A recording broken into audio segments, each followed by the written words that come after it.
L'emploi en question, encore et toujours, et cette fois dans un secteur très demandeur. On en parle avec notre invité ce soir sur Monaco Info, Fabien Deplanche, président de la Chambre patronale du bâtiment à Monaco. Bonsoir à vous. Bonsoir. Il est important cette fin d'année, bien sûr, de faire un bilan de santé du bâtiment avec vous. Comment se porte-t-il? Comment ce secteur aujourd'hui se porte? Écoutez, c'est un secteur qui est toujours en pleine activité. On a la chance de travailler en principauté avec un développement économique qui est toujours très fort. Le secteur d'activité de notre corporation est un des secteurs majeurs de l'économie monégasque. C'est vrai qu'on a une représentation très importante au cœur de l'économie. Aujourd'hui, la corporation représente, pour donner quelques chiffres, 372 entreprises qui emploient plus de 11 200 salariés et représentent un chiffre d'affaires de plus de 2 milliards d'euros. Et on le voit à l'œil nu, de toute façon, quand on se promène dans les rues de Monaco, on voit le nombre de chantiers en cours. On a la chance de pouvoir travailler en principauté où de fabuleuses réalisations remarquables tant sur le plan technique que sur le plan de la qualité, avec des conditions très compliquées d'exécution, font qu'on peut œuvrer tous les jours sur des sujets fantastiques. Et vos membres, évidemment, sont impactés par ce qui se passe pas très loin de chez nous, en Ukraine, bien sûr, pour cette guerre. Ça veut dire qu'il y a une pénurie de tout en ce moment, notamment de matériaux.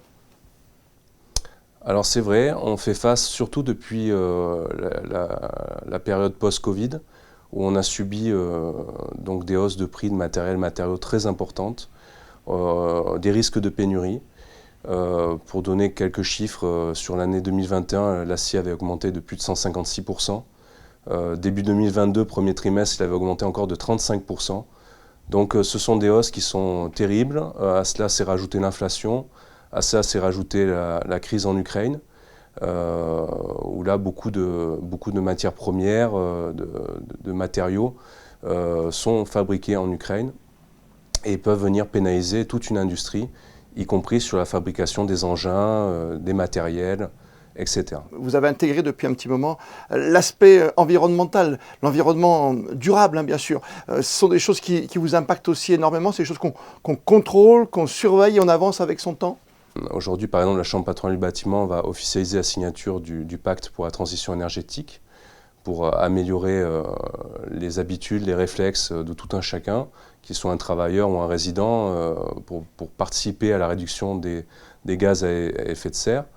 On a participé avec la mission pour la transition énergétique pour créer une forme d'aide financière publique pour aider au remplacement des fenêtres quand elles n'étaient pas d'assez bonne isolation. On travaille aussi avec eux sur un projet pour l'isolation thermique par l'extérieur, l'amélioration des bâtiments et tendre vers un bioclimatisme amélioré, une réduction de l'impact des matériaux, une réduction des consommations d'eau et d'énergie.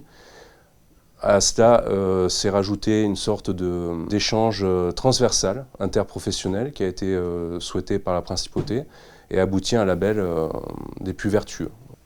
Oui, Fabien Deplanche, en plus, on voit qu'on travaille dans le vertueux, qu'on essaie de faire au mieux, à tout niveau, jusqu'aux nuisances sonores, par exemple. On a pu se rendre compte que malgré une utilisation de matériel de pointe et un souci permanent pour la qualité de vie des résidents, des monégasques et des avoisinants, il y avait des choses à améliorer, que ce soit sur des formes d'isolation acoustique autour des chantiers, peut-être une meilleure communication aussi auprès des voisins. Et ça nous permet aussi d'avoir une veille permanente sur ce qu'il peut y avoir de meilleur comme matériel, toujours à la pointe, pour toujours se remettre en question et s'améliorer. On va conclure, Fabien Deplanche, comme avec les perspectives 2023 qui arrivent très vite, voire 2024. Quels sont les plus grands projets que vous allez contrôler, surveiller? Alors, en 2023, nous avons un autre projet qui nous tient à cœur, qui a déjà été travaillé depuis un bout de temps, où on voudrait tendre à créer une caisse de formation du bâtiment.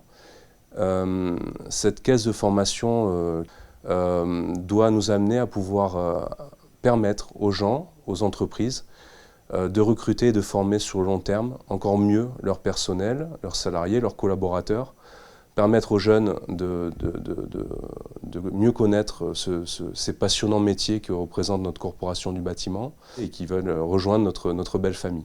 Merci d'être venu jusqu'à nous ce soir sur Monaco Info. Merci encore. Merci à vous.